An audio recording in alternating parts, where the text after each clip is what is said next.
Part 3 of things that I won't do as an RN. And this better not be controversial.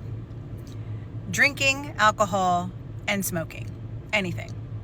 Cigarettes, obviously, but cannabis, all of it. Yeah, I'm not doing any of that.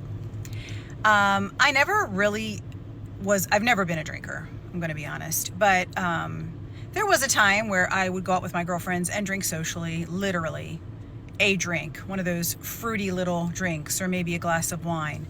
And I don't do that anymore. The first reason is because I don't like the way it makes me feel. It makes me feel terrible. And I don't do things anymore that make me feel terrible. Eating ice cream makes me feel terrible. It gives me a headache. I have no idea why. So I can't even go off the rails and have an ice cream cone. But yeah, it makes me feel terrible. And then the second most important reason is that alcohol is classified as a class 1 carcinogen. And to be perfectly honest, I did not know that probably 10 years ago. But I find that alarming, both alarming and interesting at the same time. So yeah, we don't do alcohol.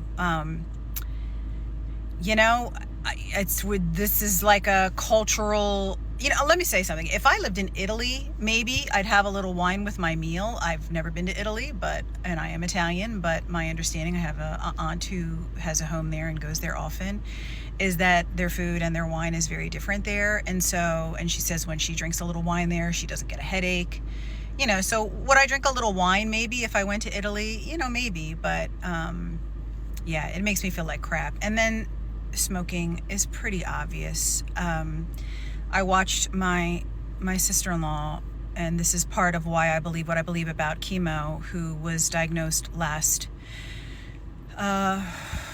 she died October, with acute myeloid leukemia, and followed every single recommendation that her oncologist gave her, and was dead in 3 months. And I watched her die a horrible death. And I see people in my profession die that same death. So not to get back on the chemo thing, but one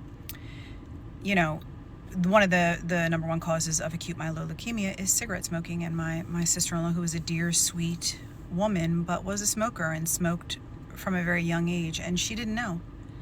And it's very sad, and it was very sad to watch her die, really a senseless death. So that's my 2 no-nos for today.